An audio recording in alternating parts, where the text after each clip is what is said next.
Hi நண்பர்களே, இன்னைக்கு சாப்பாடு மத்தியானம் நல்ல ரசம் தான்.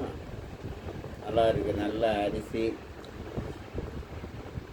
சூப்பராக இருக்குது. ரசம் வச்சு சாப்பாடு புளிசை கொஞ்சம் வேக வச்சு தான் எடுத்தேன். புளிசை நல்லா சாலை மீன் இருக்குது. இன்றைக்கும் நான் கொஞ்சம் கறியை பிடிச்சி கொஞ்சம் உருளைக்கிழங்கு நல்லா ஃப்ரை பண்ணி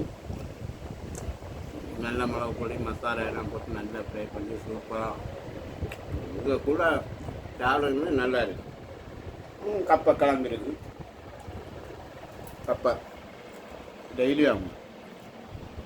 இதில் வந்து சாப்பிடாதுன்னு உடம்பு ரொம்ப அப்படி நல்லா நச்சு இருக்கும். சோறை பற்றியில் ஒரு பிளேட்டு சோறை வச்சு சாப்பிடுவோம். எல்லாம் வச்சு முட்டையை வச்சு அப்படி சாப்பிட்டுட்டு ஒரு பழம் தின்னுக்கிட்டு அப்படி ரொம்ப ஒரு சமயம் இதெல்லாம் சாப்பிட முடியாது. குடிச்சு தண்ணியை அடித்து சாப்பிட முடியாமல் அப்படி சாப்பாட்டு மேலே கிடக்கும். குடலெல்லாம் வெந்து சுருங்கி சோறு இறங்காது. ஒரு எச்சி உள்ள போன இதே கிடையாது. இன்னைக்கு விதமாக வச்சு சாப்பிட கடவுள் அவ்வளோ ஒரு இதை தந்துருக்காரு. அன்னைக்கு சாப்பிட முடியாதுன்னா இன்னைக்கு எல்லா கடவுளும் அதனால இதெல்லாம் கிடைக்காது இந்த இது. அதனால் தயவு செய்து சாப்பிடுங்க. நம்ம உடம்பையே பார்க்கணும். இல்லை பார்த்தா தான் நான் நல்லா சாப்பிட்டா தான் நல்ல ஹெல்த்தியாக கொடுத்தா சாப்பிடும். நம்மளே வீட்டில் வாங்கி கடையிலண்டு கூடுதல் வாங்காமல் நம்மளே வீட்டில் வாங்கி இதெல்லாம் சமைச்சு சாப்பிட்டா உடம்புக்கு நல்லது.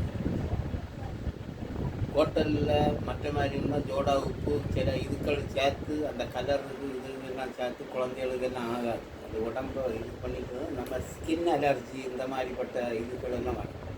வீட்டில் வச்சோம்னா ஒன்றுமே வராது. நல்லா இதாக இருக்கும். ஓகேவா? அவ்வளோ ஒரு டேஸ்ட். ஹோட்டலில் மற்ற மாதிரி இருந்துன்னா ஒரு இதாக இருக்கும். சரியா? பாய். சாப்பாடு யாருக்குலாம் பிடிச்சிருக்கோ அவங்க லைக் பண்ணுங்கள், சப்ஸ்கிரைப் பண்ணுங்கள். பாய்.